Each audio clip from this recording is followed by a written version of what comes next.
তো hello guys, welcome to my channel. তো guys, আজকে আমি করতে চলেছি ইন্ডিয়ান বাইক ড্রাইভিং 3D গেমে টপ 10 বাইকস এর ব্রেক টেস্ট। আর আজকের ভিডিওটাতে দেখবো যে এই 10টা বাইকের ভিতরে কোন বাইকের ব্রেক সব থেকে ভালো। ওকে, তো গাইস দেখো আমার সামনে যে লাল কন্টেনারটা দেখতে পাচ্ছ, এখানে এসে ব্রেক ধরবো অ্যান্ড যেই গাড়ি এই নীল কন্টেনারের উপরে থাকবে সেই গাড়ির ব্রেক ভালো, আর যেই গাড়িটা পড়ে যাবে সেইটার ব্রেক খারাপ। ওকে, তো চলো বেশি কথা না বলে তাড়াতাড়ি ভিডিওটি শুরু করা যাক। তো গাইস, এখানে কম্পিটিশনে অংশগ্রহণকারীর বাইকগুলোর নাম আগে বলে দেয়। এখানে আছে এটিভি, পালসার, জেরেক্সটেনার, স্কুটি, তারপরে H2R অ্যান্ড ট্রন বাইক। ওকে, তো এরপরে আছে হচ্ছে KTM, R15, super Splendor and লাস্টেরটা হচ্ছে সাইকেল। ওকে, তো গাইস এই 10টা বাইকেরই কিন্তু আমরা ব্রেক টেস্ট করতে চলেছি। তো গাইস চলো প্রথমে আমরা এটিভি দিয়ে ব্রেক টেস্টটা শুরু করি। ওকে, তো এখানে আমি সর্বপ্রথম এটিভিতে চড়ে নেই অ্যান্ড এখানে আমি এটিভিতে চড়েই নিয়েছি, দেখো। ওকে, তো এখানে এটিভিতে চড়া আমার কমপ্লিট। তো চলো দেখা যাক এটিভি কি কন্টেনারের উপর থাকতে পারে নাকি নিচে পড়ে যায়। অ্যান্ড এখানে কিন্তু আমি ব্রেক করে দিছি। ওকে, অ্যান্ড গ্যাস দেখো এটিভি কিন্তু উপরে থাকতে পারলো না, নিচে পড়ে যাচ্ছে, তার মানে এটিভির ব্রেক ভালো না। ওকে, তো চলো এরপর আমরা পরের গাড়িটাতে চলে যাব। অ্যান্ড এরপর আছে আমাদের পালসার। তো দেখা যাক পালসার কি করে।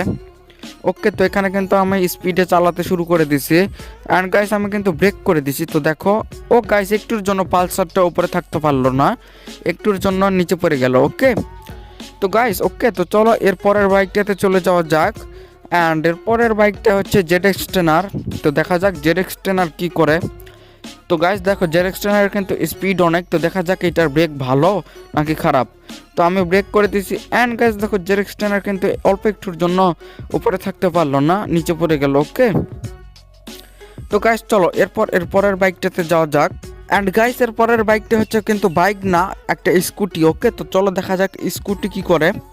অ্যান্ড গাইস আমি কিন্তু এখানে স্কুটি কিন্তু ব্রেক করে দিছি। ওকে, তো গাইস দেখো স্কুটি কিন্তু অল্প একটুর জন্য উপরে থাকতে পারলো না, মানে অল্প একটুর জন্য নিচে পড়ে গেল। ওকে, তো স্কুটিও কিন্তু ফেল হয়ে গেল। তো এরপরের বাইকটাতে চলে যাব। অ্যান্ড এরপরের বাইক হচ্ছে H2R, কাওয়াসাকি নিনজা H2R। ওকে, তো চলো দেখা যাক এই বাইকটাও তো অনেক ভালো, এটা কি উপরে থাকতে পারে। অ্যান্ড গাইস দেখো, ও গাইস দেখো কাওয়াসাকি নিনজা H2R বাইকটাও কিন্তু উপরে থাকতে পারলো না, নিচে পড়ে গেল। ওকে, তো গাইস দেখো এর পরের বাইকটাতে আমি এখন চলে যাব। অ্যান্ড এর পরের বাইকটা হচ্ছে ট্রন বাইক। ওকে, তো চলো দেখা যাক। অ্যান্ড গাইস দেখো ট্রন বাইক কিন্তু আমি ব্রেক করে দিছি। অ্যান্ড গাইস দেখো ট্রন বাইক কিন্তু সারপ্রাইজিংলি অনেক আগেই কিন্তু থেমে গেছে। ওকে, তো গাইস ট্রন বাইকের কিন্তু ব্রেকটা অনেক ভালো। ওকে, অন্য সুপার বাইকের থেকে ট্রন বাইকের ব্রেক কিন্তু অনেক ভালো। ওকে, তো চলো এরপরের বাইকটাতে আমরা চলে যাব। ট্রন বাইকটাকে আমি সাইডে করে রেখে দিলাম।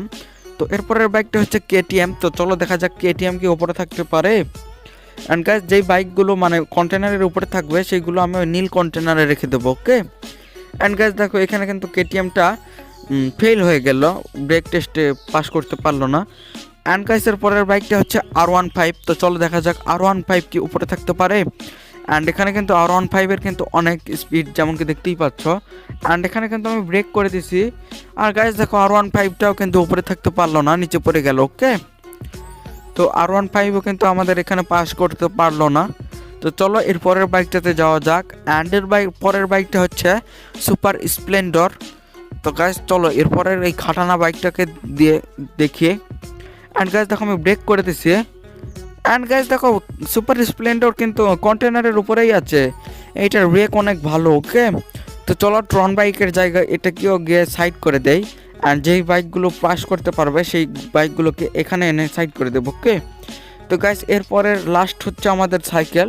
তো দেখা যাক সাইকেল কি করে।